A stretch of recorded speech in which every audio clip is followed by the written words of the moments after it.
Now, what is that true principle and what is that premise that has helped me manifest a lot better? It's this: we have to begin seeing the mind and placing the mind as the true cause, and everything in this world of form, in this manifest reality, in this physical reality, is the effect of the mind. Now I'll repeat that. The mind is the true cause. Everything else is its effect. When I got that right, everything else began to change and shift in a positive way for me, because I was now finally getting that order of operation right. Whereas before, we are so much outside dependent.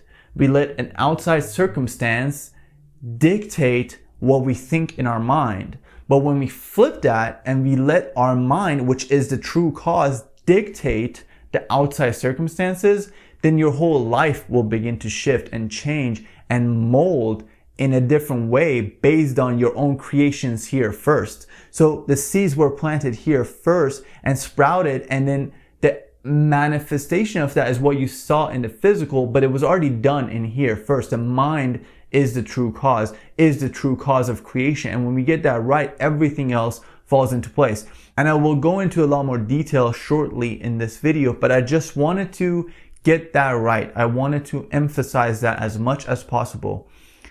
If we don't get that part, nothing that will follow in this video will make any sense or be effective, because the mind as the cause is the first and foremost primary episode of this season of manifestation. It's the first and foremost piece to this whole manifestation, law of attraction kind of thing that we're discussing here.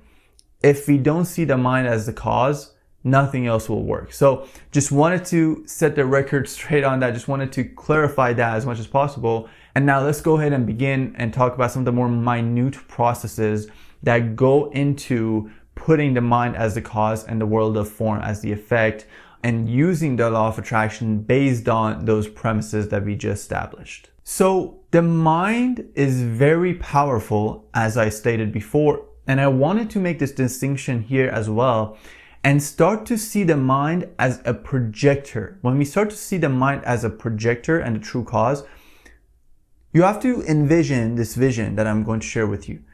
Start seeing the mind as a projector, and the screen of our life is the screen that the projector is projecting upon. So everything that in our life shows up in our projected reality is because of this projector projecting those images onto the projection screen. So again, the mind, another good way to look at it, not only is the true cause, but also as a projector that is projecting everything on the level of form, and everything that we're seeing is a projection made by the mind. The mind is the true cause and is projecting everything that we're seeing. So that is another important distinction to make here, and one that would benefit us greatly to understand in the premise of this video, in this context. The mind is a projector, and it is projecting what is held within it consistently and infused with emotion. This, what I just shared, is so important. Held within it consistently and infused with emotion. These two things, they need to, it's like a union, it's like a marriage, that when it forms, what's held within the mind consistently and infused with emotion, these two things, when they come together and combine, they are some of the most powerful, it may be the most powerful tool in the universe. The mind and what's held within it mixed with the emotion. These two are like the seed and the soil. When they come together, miracles happen, really. And these two together, what's held within the mind consistently and emotion, so feeling the emotion and holding something consistently in the mind, these two together, when they combine, they create the most powerful force in the universe. I truly believe that. What is held within the mind and emotion mixed within that. And what results because of the match between these two, it is the manifestation and everything that is projected on the screen, which is our life. Now, I'm going to elaborate on this image or visual of the mind being a projector a little bit more by providing the example of a movie theater.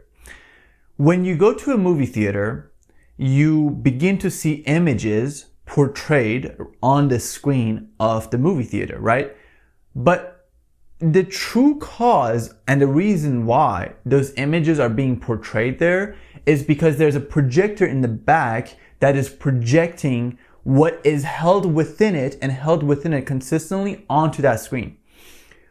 The element of what is held within it consistently comes into play if you start thinking about it like this. If this image was cut like every 3 seconds, so it would show on the screen for 3 seconds, go off, show on for 2 seconds, go off, nobody would enjoy that movie because it's not held, the image is not held consistently long enough in the projector for the movie to appear. In the same way, if something, a thought, is not held within our mind consistently long enough, the movie is going to be all choppy or not at all show on the screen of our life. So the movie is a manifestation in this case. It wouldn't show up if it's not held there consistently. Just like that movie wouldn't show up on the screen at the movie theater if the movie or the image is not held within that projector consistently. Now, the emotion component comes into play in another example that I'm going to use and another analogy that has to do again with the movie theater. So what leads to an emotion, an experience, right? You can say a thought as well, but an experience, we have an experience and then we have a certain emotion. So this experience component is super important because of what I'm going to explain just a little bit after this analogy. So the analogy that I'm going to share with you now is this. If you're in a movie theater and you're seeing a movie, and in this movie there is a couple and they break up in the movie. If you were invested in those characters and their storyline, yes, you may also be heartbroken for a little bit. You may also feel that separation feeling for a little bit, but it would never be as intense as it would be if you go through a breakup yourself. And if you experience what they are portraying in the movie for yourself. So that experience component is super important. If you experience it yourself, the emotion would be 1,000 times more amplified than just watching it. So that's why in order to create the emotion, we are going to rely on experience brought about through certain activities that I'm going to explain in just a little bit. Now, I want to reiterate on this experience component in this video because it's so important to really get this before we move on into the next steps. The experience is a key factor in this whole process working or not working. If the experience is there, it will work, meaning that you have to actually experience this. In other words, you actually have to do it to experience it. So this process, it would be completely ineffective if you don't experience it and actually do it, put it into practice and see it for yourself. It would not work without that component. Sometimes we want to take in information without the experience. The information by itself is not going to lead to the experience. It's the application of that knowledge that would lead to an experience. So that component is really important, but the experience component here that we're talking about is because the experience is what leads to an emotional reaction, a real emotional reaction. But the experience is also what takes faith or belief and turns it into a knowing, a personal experience. And so this experience component, it cannot be reiterated enough as it's such an important part of this process. So I just wanted to make that clear before we move forward. So now, the law of attraction, as it is commonly preached out in the world, it neglects process because it is so focused on the result or the outcome or what manifests out there. Now, I'm not saying that's not important, but the process needs to be more important than that to an extent, or to the extent that the outcome, the result, the manifestation would be either inconsequential or not even necessary anymore because of how much focus is being put on the process. Now, I'm not saying you don't want the result or that the result is just, you just don't care about it, but I'm trying to show you how much focus comparatively needs to be placed on the process. It needs to be so much to the extent that the manifestation would be unnecessary or not needed. And paradoxically, when you get to that place, you manifest. When you are so focused on the process, not the result, to a point where the result is inconsequential or not necessary, then paradoxically, you'll manifest a lot more. It's like when you detach from the outcome and you instead focus on the process, then the manifestation will ensue as the result of that process rather than just to focus on the manifestation. So that's an important point that I wanted to make, and the important distinction, another one of those important distinctions that I wanted to make here, because you have to be so focused on the process, and we'll speak more about the process in a little bit, but you have to be so focused on the process instead of the manifestation to a point that the manifestation is inconsequential or unneeded or unnecessary, and then paradoxically you'll manifest. It's like a miracle, but you just have to get this right. The process comes first. The process is what matters, not the manifestation.